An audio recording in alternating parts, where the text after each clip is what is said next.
नमस्कार साथियों, मैं सुनील कुशवाहा स्वागत करता हूं ट्रिपल सी की क्लास में। क्या आपका भी ट्रिपल सी का एग्जाम इसी महीने या अगले महीने होने वाला है? तो यह क्लास आपके लिए बेहद इंपॉर्टेंट होने वाली है, क्योंकि जिस प्रकार से ट्रिपल सी का पेपर आता है ठीक उसी प्रकार से यहाँ पर मैं आपके लिए 50 क्वेश्चन लेकर आया हूं जो आपके रिवीजन के लिए बेहद इंपॉर्टेंट होंगे। और साथ ही यदि आपने अभी तक 100 क्वेश्चन का प्रैक्टिस सेट नहीं देखा है, क्योंकि आपके लिए एक ऐसी क्लास बनाई गई थी जिसमें यदि आपने अच्छा स्कोर किया तो आपको पता चलेगा कि आपकी तैयारी किस स्तर पर चल रही है। तो आप देखेंगे इसी वीडियो के नीचे आपको 100 क्वेश्चन का वीडियो मिलेगा जिसमें आपका पेपर सॉल्यूशन टू टाइप में होगा। जिस प्रकार से ट्रिपल सी का पेपर आता है ऑब्जेक्टिव ट्रू पास, जिस प्रकार से पेपर का लेवल होता है, तो ठीक उसी प्रकार से 100 क्वेश्चन करवाए गए हैं। तो यदि आपने वो क्लास नहीं देखी है तो आप इस क्लास के बाद वो क्लास जरूर देख लीजिएगा। तो चलिए शुरू करते हैं रिवीजन क्लास का। क्वेश्चन नंबर 1 पूछा गया है, कंप्यूटर में एएलयू का क्या कार्य होता है। जो कंप्यूटर में एएलयू होता है आप सभी जानते हैं, जो हमारे सीपीयू होता है, सीपीयू के मुख्य घटक 3 होते हैं। पहला होता है एएलयू, दूसरा होता है सीयू और तीसरा होता है एमयू। एएलयू का फुल फॉर्म होता है arithmetic logic unit. Arithmetic logic unit तार्किक और लॉजिक गणनाओं को करने के लिए किसका प्रयोग होता है? एएलयू का प्रयोग होता है। तो याद रखेंगे अंकगणितीय और तार्किक गणनाओं करने के लिए एएलयू का प्रयोग होता है, और एएलयू की फुल फॉर्म होती है arithmetic logic unit. Next question है, आप यहाँ पर फुल फॉर्म को अच्छे से देख सकते हैं क्योंकि आपके एग्जाम में पूछ जाने की अधिक से अधिक संभावना है। पूछा गया है, निम्नलिखित में से कौन सी सबसे तेज मेमोरी है। सबसे तेज मेमोरी यहाँ पर पूछ गई है कि आखिर सबसे तेज मेमोरी कौन सी है। तो याद रखेंगे रैम का फुल फॉर्म होता है रैंडम एक्सेस मेमोरी। तो नाम से ही पता चल रहा है रैंडम, यह एक प्रकार की आपकी अस्थायी मेमोरी होती है। रोम की फुल फॉर्म होती है रीड ओनली मेमोरी, है आपकी स्थायी मेमोरी के रूप में होती है, और इसको नॉन वोलेटाइल मेमोरी के रूप में भी जाना जाता है। और पूछा गया था सबसे तेज मेमोरी कौन सी होती है, तो यहाँ पर आपका ऑप्शन नंबर सी सही आंसर हो, क्योंकि जो कैश मेमोरी होती है वह सबसे तेज मेमोरी होती है। अगला क्वेश्चन है question number 3, Libre office Calc में अधिकतम कितने अक्षर तक होते हैं। मतलब कहने का, जो लिब्रे ऑफिस कैल्क होता है उसमें जो कॉलम होते हैं अधिकतर कितने अक्षर तक होता है। तो आप सभी जानते हैं जो हमारा पहला कॉलम होता है ए होता है, दूसरा कॉलम बी होता है। इसी प्रकार से हम डॉट डॉट जाते जाते हैं तो अगला जो हमारा लास्ट कॉलम होता है। तो आप देखें क्वेश्चन को पूछने का तरीका देखिए, लिब्रे ऑफिस कैल्क में अधिकतम कॉलम किस अक्षर तक होते हैं। सीधा सीधा क्वेश्चन ये भी पूछ सकता था कि अंतिम कॉलम कौन सा होता है या टोटल कुल कितने कॉलम होते हैं, लेकिन उसने क्वेश्चन को घुमाया। तो आप देखेंगे अंतिम कॉलम मैंने बताया ए एम जे। तो इस प्रकार से आप देखेंगे ऑप्शन नंबर हमारा यहाँ पर भी सही आंसर होगा। लिब्रे ऑफिस कैल्क में अंतिम कॉलम होता है AMG, और यदि आपसे पहला कॉलम पूछेगा तो आप लगाएंगे पहला कॉलम होता है हमारा ए। नेक्स्ट क्वेश्चन है क्वेश्चन नंबर 4, निम्न में से कौन सा प्रोटोकॉल ईमेल प्राप्त करने के लिए प्रयोग होता है। ईमेल को प्राप्त करने के लिए आखिर कौन सा प्रोटोकॉल प्रयोग होता है। तो पहला HTTP, FTP, POP3 या SMTP। हम पहले इन सभी के फुल फॉर्म जानेंगे, जिससे कि फुल फॉर्म से ही हमें साथ पता चल जाए कि कौन सा हमारा ईमेल प्राप्त करने वाला प्रोटोकॉल है। HTTP hyper text transfer protocol, तो आप कहेंगे ये नहीं हो सकता है। FTP फाइल ट्रांसफर प्रोटोकॉल नहीं। SMTP simple mail transfer protocol, simple mail transfer protocol. तो आपको पता चला है जो मेल को भेजने के लिए, मेल को भेजने के लिए क्वेश्चन पूछ सकता है, मेल को भेजने के लिए कौन सा प्रोटोकॉल प्रयोग होता है। तो मेल को भेजने के लिए SMTP। तो आपका यहाँ पर POP3 पोस्ट ऑफिस प्रोटोकॉल सही आंसर होगा ऑप्शन नंबर सी। आप यहाँ पर देखेंगे POP3 और IMAP मेल रिसीव के लिए प्रयोग होते हैं, और भेजने के लिए SMTP प्रोटोकॉल का प्रयोग किया जाता है। आप इनके फुल फॉर्म याद रखेंगे, आपको फुल फॉर्म से ये क्वेश्चन बन जाएंगे। IP एड्रेस का कौन सा संस्करण 128 बिट का है। आखिर कौन सा वर्जन है जो आपके 128 बिट का होता है। तो आप सब जानते हैं IPv4 होता है। IPv4 होता है वह 32 बिट का होता है, जबकि जो IPv6 होता है वह टोटल 128 बिट का होता है। तो आप देखते ही लगा देंगे जो IPv6 एड्रेस है यह टोटल 128 बिट का होता है। I2 नहीं होगा, 5 नहीं होगा, और मैंने 4 बताया, 4 आपके कितने बिट का होता है, तो यह आपके 32 बिट का होता है। इस क्वेश्चन को भी याद रखेंगे। IPv4 एड्रेस कितने बिट का होता है, 32 बिट का होता है, और IPv6 एड्रेस होता है यह टोटल 128 बिट का होता है।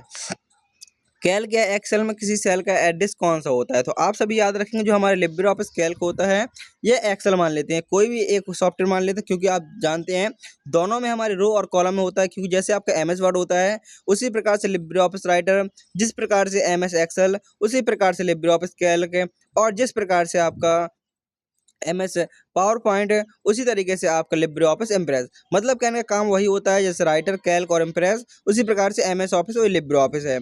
बस फर्क इतना है कि लिब्रे ऑफिस आपका एक प्रकार का ओपन सोर्स है, जबकि जो MS ऑफिस है वह प्रोप्राइटरी सॉफ्टवेयर है। तो पूछा गया है सेल का एड्रेस, तो याद रखेंगे एक सीट में क्या होते हैं, कॉलम होते हैं और रो होते हैं। जब सबसे पहले हमने यहाँ पर एक सीट बनाई, यहाँ पर आप देखेंगे एक सीट बनाई और हम यहाँ पर पहले कुछ कॉलम बना लेते हैं। हमने यहाँ पर कुछ कॉलम डिजाइन किए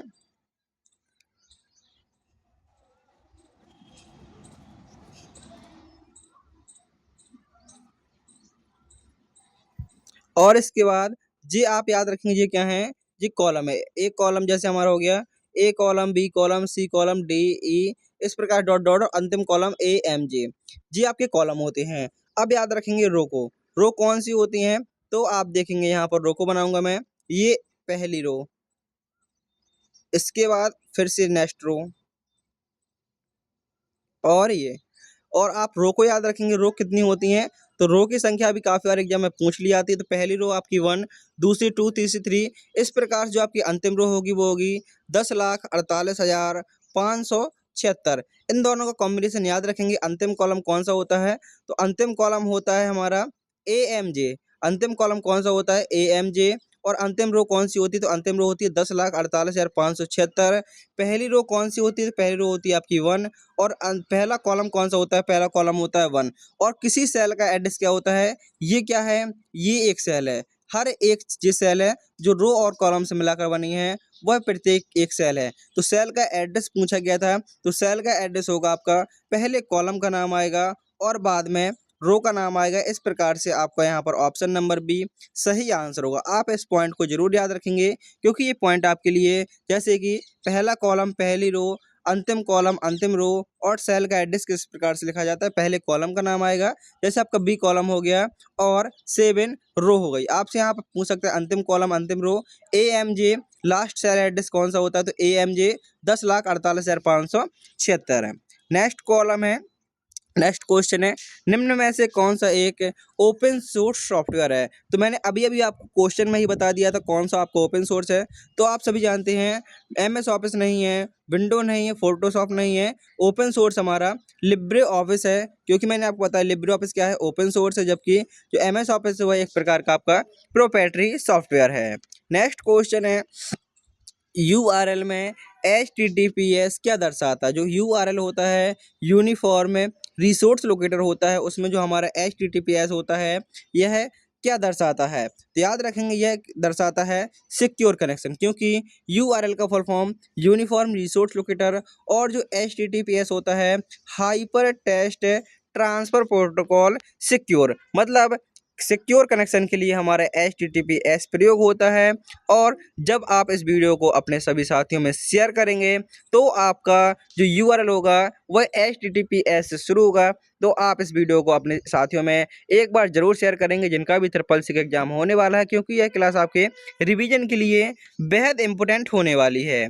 नेक्स्ट क्वेश्चन है क्वेश्चन नंबर 9, निम्न में से कौन सा एक साइबर अपराध है। तो यहाँ पर आपसे पूछा गया है निम्न में से कौन सा एक साइबर अपराध है, हैकिंग, फिशिंग, आइडेंटिटी थेफ्ट, ये उपयुक्त सभी। तो आप कहेंगे ये सभी हमारे साइबर अपराध के अंतर्गत आ जाते हैं। जैसे हैकिंग हो जाती है, फिशिंग ईमेल के जरिए आपके पासवर्ड की चोरी हो जाती है, आइडेंटिटी थेफ्ट आपके जानकारी की चोरी होना। तो उपयुक्त सभी आपका ऑप्शन नंबर डी सही आंसर होगा।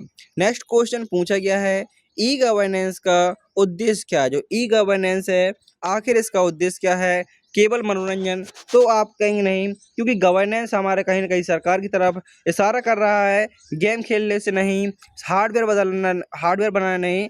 ऑप्शन आपका सही होगा बी, सरकारी सेवाएं ऑनलाइन देना, यह ई गवर्नेंस का मुख्य उद्देश्य है। अगला क्वेश्चन है, निम्न में से कौन सा एक स्टोरेज डिवाइस नहीं है। अब आपकी क्वेश्चन में ये नहीं वाले भी क्वेश्चन आने लगे हैं, क्योंकि जो आंसर हमारे सही वाले होते हैं तो उसमें हमें सिर्फ एक ऑप्शन से मतलब होता है कि ये ऑप्शन हमारा सही हो सकता है। लेकिन नहीं वाले में क्या होता है, नहीं वाले में आपके 3 आंसर सही होते हैं और एक आंसर गलत होता है। तो वहाँ पर आपको थोड़ी ज़्यादा समस्या आ जाती है, क्योंकि सही आंसर आप एक से ढूंढ सकते हैं, लेकिन आपको यहाँ पर 3 आंसर सही पता होने के बाद चौथा गलत आंसर ढूंढना पड़ता है। कौन सा एक स्टोरेज डिवाइस नहीं है? तो आप देखेंगे पेन ड्राइव, इसमें हम अपना डेटा स्टोर कर सकते हैं, एसएसडी और हम डीवीडी, इनमें डेटा स्टोर कर सकते हैं। लेकिन जो रैम होती है वह एक प्रकार की हमारी अस्थायी मेमोरी के रूप में जानी जाती है और इसको वोलेटाइल मेमोरी भी कहा जाता है। रैम की फुल फॉर्म होती है random access memory. Next question है, पावर पॉइंट में स्लाइड शो शुरू करने के लिए कौन सी शॉर्टकट कुंजी का प्रयोग करते हैं? यदि आप एमएस पावर पॉइंट में स्लाइड शो को शुरू करना चाहते हैं या लिब्रे ऑफिस इम्प्रेस में स्लाइड शो को शुरू करना चाहते हैं तो उसके लिए आपको F5 कुंजी का प्रयोग करना होगा। नेक्स्ट क्वेश्चन है, फिशिंग का उद्देश्य क्या है? तो आप सभी अभी पढ़ कर आए हैं, यह हमारा साइबर क्राइम के अंतर्गत आता है। तो कहीं ना कहीं से यह डेटा चोरी या पासवर्ड चोरी के संबंध में होगा, क्योंकि कंप्यूटर को साफ करना नहीं होगा, वीडियो एडिटिंग नहीं, टाइपिंग नहीं, क्योंकि अभी हम इस क्वेश्चन को पढ़ कर आए थे। ये साइबर क्राइम के अंतर्गत आता है, तो पासवर्ड चोरी करना यह आपका फिशिंग का उद्देश्य हो जाएगा। नेक्स्ट क्वेश्चन है, बैंकिंग में नेफ्ट का पूरा नाम क्या है? जो बैंकिंग है आखिर उसमें जो नेफ्ट है उसका फुल फॉर्म क्या है? तो याद रखेंगे नेफ्ट का फुल फॉर्म होता है national electronic fund transfer. NEFT का फुल फॉर्म क्या होता है? तो नेफ्ट का फुल फॉर्म होता है नेशनल इलेक्ट्रॉनिक फंड ट्रांसफर। आप इस फुल फॉर्म को विथ मीनिंग के अच्छे से याद कर लेंगे। अगला क्वेश्चन पूछा गया है, निम्न में से कौन सा आउटपुट और इनपुट डिवाइस दोनों हैं? जैसे आप पढ़कर आए हैं, कीबोर्ड हमारा इनपुट डिवाइस है, माउस हमारा इनपुट डिवाइस है, स्कैनर इनपुट डिवाइस है और प्रिंटर, स्पीकर, प्रोजेक्टर ये आउटपुट डिवाइस है। लेकिन यहाँ पर पूछा गया है इनपुट और आउटपुट डिवाइस दोनों हैं। तो मैंने आपको ऑप्शन बताए, मॉनिटर हमारा आउटपुट डिवाइस है, प्रिंटर आउटपुट डिवाइस है, स्पीकर आउटपुट डिवाइस है, लेकिन टच स्क्रीन यह एक प्रकार की आपकी इनपुट और आउटपुट डिवाइस दोनों के रूप में जानी जाती है। नेक्स्ट क्वेश्चन है, ऑपरेटिंग सिस्टम का मुख्य कार्य क्या? जो ऑपरेटिंग सिस्टम है आखिर इसका मुख्य कार्य क्या होता है? तो याद रखेंगे जो ऑपरेटिंग सिस्टम होता है इसका मुख्य कार्य होता है हार्डवेयर और सॉफ्टवेयर को नियंत्रित करना। हार्डवेयर और सॉफ्टवेयर को नियंत्रित करने का कार्य किसका होता है? तो वो ऑपरेटिंग सिस्टम का होता है। ऑप्शन नंबर बी हमारा यहाँ पर करेक्ट आंसर हो जाएगा।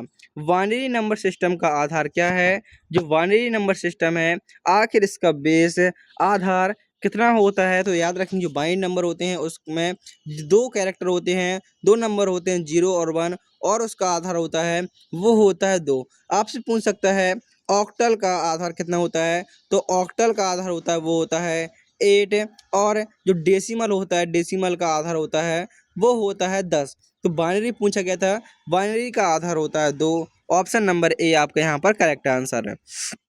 पूछा गया अगले क्वेश्चन में, निम्न में से कौन सा सर्च इंजन नहीं है? पूछा गया है निम्न में से कौन सा एक सर्च इंजन नहीं है? तो बिंग हमारा एक सर्च इंजन है, याहू सर्च इंजन है, गूगल एक सर्च इंजन है, लेकिन जो क्रोम है, क्रोम क्या है? एक आपका ब्राउजर है, BROWSER। क्रोम क्या है? क्रोम एक प्रकार का आपका ब्राउजर है, जबकि गूगल, बिंग से याहू तीनों ही सर्च इंजन है। आप इन तीनों का नाम अच्छे से याद रखेंगे। आपसे क्वेश्चन इस प्रकार पूछ सकता है, 3 ब्राउज़र के नाम दे देगा और एक आपको गूगल, बिंग, याहू दे देगा और पूछेगा कौन सा यहाँ पर एक ब्राउज़र नहीं है? तो आप इन तीनों के नाम याद रखेंगे। ये तीनों आपके सर्च इंजन है। आपको वीडियो के अंत में ज़रूर बताना है कि टोटल 50 क्वेश्चनों में से आपने कितने क्वेश्चनों के आंसर सही दिए हैं और आपका ट्रिपल सी एग्जाम कब होने वाला है। क्लाउड कंप्यूटिंग का अर्थ क्या है? तो क्लाउड कंप्यूटिंग का अर्थ होता है ऑनलाइन स्टोरेज एंड सर्विसेज। जो क्लाउड कंप्यूटिंग होता है इसका अर्थ होता है ऑनलाइन स्टोरेज एंड सर्विसेज। मतलब कहने का जैसे आपने अपने गूगल में ड्राइव में कुछ फ़ोटो, कुछ वीडियो अपलोड कर दिए हैं, तो आप उसको कहीं से भी एक्सेस कर सकते हैं। आप जिस मोबाइल में, जिस डिवाइस में अपनी आईडी और पासवर्ड डाल देंगे, वहीं पर आपका डेटा शो हो जाएगा, क्योंकि वह एक प्रकार का आपका क्लाउड पर स्टोरेज है, ऑनलाइन स्टोरेज है। निम्न में से कौन सा एक डिजिटल भुगतान का माध्यम नहीं है? डिजिटल भुगतान का यहाँ पर कौन सा एक माध्यम नहीं है? UPI, तो आप कहेंगे यह डिजिटल है, IMPS, RTGS या BGA। तो आप कहेंगे 3 नाम तो हमें पता चल रहा है, UPI हो गया, IMPS हो गया, RTGS हो गया, ये तीनों तो डिजिटल भुगतान से संबंधित हैं, लेकिन जो BGA है यह आपका डिजिटल भुगतान से संबंधित नहीं है। तो इस प्रकार से हमारा ऑप्शन नंबर डी सही आंसर होगा। नेक्स्ट क्वेश्चन है, निम्न में से कौन सा क्लाउड स्टोरेज प्लेटफॉर्म है? तो क्लाउड स्टोरेज प्लेटफॉर्म पूछा गया है, तो क्लाउड स्टोरेज का मैंने आपको उदाहरण बताया अभी, Google drive. Option number B आपका यहाँ पर करेक्ट आंसर है। IP IPv6 एड्रेस कितने बिट का होता है? तो आप कहेंगे सर अभी आपने बताया था IPv4 एड्रेस होता है वह 32 बिट का होता है, जबकि जो IPv6 एड्रेस होता है वह टोटल 128 बिट का होता है। और IPv6 की फुल फॉर्म होती है इंटरनेट प्रोटोकॉल वर्जन 6। अगला क्वेश्चन जिसमें पूछा गया है हमारा, पावर पॉइंट स्लाइड शो करने के लिए कौन सी कुंजी का प्रयोग करते हैं? तो उसके लिए हम F5 कुंजी का प्रयोग करते हैं। निम्न में से कौन सा सॉफ्टवेयर स्प्रेडशीट सॉफ्टवेयर है? स्प्रेडशीट सॉफ्टवेयर जिसमें आपके रो होते हैं और कॉलम होते हैं। तो आप कहेंगे सर आपने बताया था जो हमारे लिब्रे ऑफिस कैल्क होता है वह एक प्रकार का स्प्रेडशीट सॉफ्टवेयर होता है। उसमें रो होते हैं, कॉलम होते हैं और रो और कॉलम से मिलाकर सेल का निर्माण होता है। तो आपको कमेंट बॉक्स में बताना है कि लिब्रे ऑफिस कैल्क में कुल कितने कॉलम होते हैं और कुल कितनी रो होती हैं। इन दोनों आंसर को आपको कमेंट बॉक्स में बताना है, रो और कॉलम कितने होते हैं। यदि आपको ये आंसर नहीं आ रहा है तो आपको इस क्लास को देखने की दोबारा आवश्यकता पड़ सकती है, क्योंकि मैंने बहुत अच्छे से बताया है। आप कमेंट में जरूर बताएं। ऑपरेटिंग सिस्टम का मुख्य कार्य हार्डवेयर और सॉफ्टवेयर को नियंत्रित करना। नेक्स्ट क्वेश्चन है ई कॉमर्स का अर्थ क्या है? जैसे आप अभी ई गवर्नेंस पढ़ कर आए थे कि ई गवर्नेंस से हमारा कहीं ना कहीं सरकार से संबंधित था, तो ई कॉमर्स का संबंध किससे होगा? इसका अर्थ क्या होगा? तो ई कॉमर्स का संबंध होगा आपका इलेक्ट्रॉनिक कॉमर्स, मतलब जो आप ऑनलाइन खरीदारी करते हैं, जैसे आप अमेजोन, फ्लिपकार्ट या मीशो से कुछ भी सामान मंगाते हैं या बेचते हैं। मतलब कहने का जहाँ पर आप व्यापार करते हैं वह आपका ई कॉमर्स के अंतर्गत आ जाता है। तो आपने अमेजोन के माध्यम से कुछ भी सामान मंगाते हैं तो वह आपका एक प्रकार का ई कॉमर्स के अंतर्गत आ जाएगा। नेक्स्ट क्वेश्चन है क्वेश्चन नंबर 27। QR कोड का प्रयोग किस लिए किया जाता है? तो जो QR कोड होता है उसका प्रयोग होता है डेटा स्टोर एंड स्कैन करने के लिए। हम जल्दी से उस डेटा को स्कैन कर सकते हैं। जैसे हमें फ़ोन पे या गूगल पे करने होता है तो हम सीधे स्कैनर के माध्यम से स्कैन कर देते हैं, तुरंत आप उसमें पेमेंट ट्रांसफ़र कर सकते हैं। तो मतलब स्कैन करने के लिए या उसमें आपका डेटा स्टोर है पहले से कि आपने स्कैन किया, सीधे वही खाता लगा होगा जिसका QR बना होगा। तो आपको वहाँ पर कोई ना बैंक नंबर की ज़रूरत है ना IFSC कोड की, आप सीधा स्कैन कीजिए और पेमेंट आपका डायरेक्ट हो जाएगा। निम्न में से कौन सी सबसे तेज़ मेमोरी है? तो आप कहेंगे वह हमारी कैश मेमोरी है जो सबसे तेज़ है। UPI का प्रयोग किसके लिए किया जाता है? क्या UPI का प्रयोग टाइपिंग के लिए होता है? तो आप कहेंगे नहीं सर, ऑनलाइन पेमेंट के लिए। जी हाँ, वीडियो एडिटिंग के लिए नहीं, प्रिंटिंग के लिए नहीं, किसके लिए? ऑनलाइन पेमेंट के लिए हमारे UPI का प्रयोग होता है। HTTPS में एस का अर्थ क्या होता है? तो एस का अर्थ हमारा सिक्योर के लिए प्रयोग होता है। अब आपके यहाँ पर क्वेश्चन ट्रू फॉल्स वाले स्टार्ट होंगे, तो हम यहाँ पर 5 से 7 मिनट में 20 ट्रू फॉल्स पूरे कर लेंगे, जिससे हमारी क्लास ख़त्म हो जाएगी।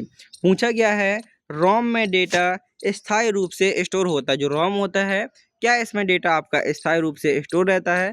तो आप कहेंगे सही है। रोम का फुल फॉर्म होता है रीड ओनली मेमोरी, और यह एक प्रकार की आपकी नॉन वोलेटाइल मेमोरी होती है। रोम किस प्रकार की मेमोरी होती है? रोम स्थायी तो होती है लेकिन इसको नॉन वोलेटाइल मेमोरी के रूप में जाना जाता है। अगला क्वेश्चन है SMTP का प्रयोग मेल को भेजने के लिए होता है। तो जब आपने एक क्वेश्चन देखा था, जब आपने देखा था कि मेल को प्राप्त करने के लिए POP3 और IMAP का प्रयोग होता है, वहीं पर मैंने बताया था कि मेल को भेजने के लिए किसका प्रयोग होता है? तो मेल को भेजने के लिए SMTP प्रोटोकॉल का प्रयोग होता है। इस प्रकार से हमारा आंसर यहाँ पर सही होगा। IPv4 एड्रेस 128 बिट का होता है। तो आप कहेंगे नहीं, IPv4 एड्रेस होता है वह हमारे 32 बिट का होता है, जबकि जो 128 बिट का होता है वो कौन सा एड्रेस होता है? तो वह होता है आपका IPv6। इस बात को भी आप अच्छे से याद रखेंगे। नेक्स्ट क्वेश्चन है पूछा गया है कंट्रोल शिफ्ट एन का प्रयोग नया फोल्डर बनाने के लिए होता है। तो बिल्कुल सही है। आप विंडो में एक नया फोल्डर बनाना चाहते हैं तो आप कंट्रोल शिफ्ट एन दबाएंगे और आपके सामने नया फोल्डर जनरेट हो जाएगा। आप नया फोल्डर बनाने के लिए किसका प्रयोग करेंगे? कंट्रोल शिफ्ट एन का प्रयोग करेंगे। मेलवेयर केवल वायरस को कहा जाता है। तो आप कहेंगे नहीं, जो हमारे मेलवेयर होते हैं वो सिर्फ वायरस ही नहीं बल्कि वायरस, वॉर्म, ट्रोजन, ये सभी आपके मेलवेयर के अंतर्गत आ जाते हैं, हानिकारक सॉफ्टवेयर के अंतर्गत आ जाते हैं। लिब्रे ऑफिस इम्प्रेस प्रेजेंटेशन बनाने के लिए प्रयोग किया जाता है या होता है? तो आपका आंसर बिल्कुल सही होगा, क्योंकि जो लिब्रे ऑफिस इम्प्रेस होता है उसका प्रयोग हम प्रेजेंटेशन बनाने के लिए करते हैं। इस प्रकार से हमारा आंसर सही होगा। ओटीपी का प्रयोग है सुरक्षा बढ़ाने के लिए। जो ओटीपी होता है इसका प्रयोग सुरक्षा को बढ़ाने के लिए होता है। इसका प्रयोग हम डबल सिक्योरिटी के रूप में करते हैं। जैसे हमारा आईडी पासवर्ड पता होने के बाद भी फिर भी लॉगिन नहीं होता, तो अब वो आपका ओटीपी होता है। डबल सिक्योरिटी के लिए हम ओटीपी का प्रयोग कर सकते हैं। कभी भी अपना ओटीपी किसी को शेयर नहीं करना चाहिए जब तक कि आपको उसके बारे में पूरी जानकारी ना हो। तो याद रखेंगे, ओटीपी का प्रयोग सुरक्षा बढ़ाने के लिए किया जाता है। यूआरएल किसी वेबसाइट का पता होता है, तो बिल्कुल सही है। जो यूआरएल होता है वह किसी वेबसाइट का पता होता है। जैसे अब इस वीडियो को शेयर करेंगे तो आप इसका यूआरएल डायरेक्ट कॉपी भी कर सकते हैं, कॉपी करके शेयर कर सकते हैं, या आप इसको डायरेक्ट भी शेयर कर सकते हैं। तो कॉपी या शेयर क्या होगा, वह आपका यूआरएल होगा। कैश मेमोरी रैम से धीमी होती है। कैश मेमोरी होती है, क्या वह रैम से धीमी होती है? तो आप कहेंगे नहीं, क्योंकि कैश मेमोरी होती है सबसे तेज मेमोरी होती है। फिशिंग में नकली वेबसाइट का प्रयोग हो सकता है। जो फिशिंग है, क्या इसमें नकली वेबसाइट का प्रयोग हो सकता है? तो बिल्कुल सही है। फिशिंग में नकली वेबसाइट के माध्यम से आपका डेटा चुराने या आपके पासवर्ड चुराने का पूरा प्रयास किया जाता है, तो वह की फिशिंग होती है और आप इसको पढ़कर आए थे अभी। रोम एक परमानेंट मेमोरी, जो रोम है, क्या यह एक प्रकार की आपकी परमानेंट मेमोरी है? तो आप कहेंगे बिल्कुल सही है, इसमें डेटा स्थायी रूप से रहता है। कंट्रोल प्लस एस का प्रयोग फाइल को सेव करने के लिए होता है। जो कंट्रोल प्लस एस होता है इसका प्रयोग फाइल को सेव करने के लिए होता है, तो बिल्कुल सही आंसर होगा। कंट्रोल प्लस एस का प्रयोग आप किसी, जैसे आपने राइटर में फाइल बनाई, कैल के एम्प्रेस में, वर्ड, एक्सेल, पावर पॉइंट, कहीं भी फाइल बनाई और आप उसको सेव करना चाहते हैं, तो कंट्रोल प्लस एस के माध्यम से आप उसको सेव कर सकते हैं। क्रोम एक ऑपरेटिंग सिस्टम है, तो आप कहेंगे नहीं सर, क्रोम हमारा एक प्रकार का वेब ब्राउज़र है, ना कि ऑपरेटिंग सिस्टम। ऑपरेटिंग सिस्टम कौन से हैं? तो जैसे हमारा विंडो हो गया और लाइनक्स, ये हमारे ऑपरेटिंग सिस्टम के अंतर्गत आ जाते हैं। लेकिन जो हमारा क्रोम है वह क्या है? वह हमारे एक प्रकार का वेब ब्राउज़र है। एसएमटीपी का प्रयोग मेल को भेजने के लिए होता है, तो बिल्कुल सही है। बाइनरी नंबर सिस्टम में केवल 0 और 1 का उपयोग होता है। जो बाइनरी नंबर सिस्टम होते हैं इसमें हमारे 2 अंक का प्रयोग होता है, 0 और 1। इसलिए इसका जो आधार होता है वो कितना होता है? इसलिए इसका जो आधार होता है वो होता है 2। फिशिंग एक प्रकार का साइबर क्राइम है, तो आपका आंसर होगा सही। कैश मेमोरी हार्ड डिस्क से धीमी होती है, तो नहीं, कैश मेमोरी सबसे तेज मेमोरी के रूप में जानी जाती है।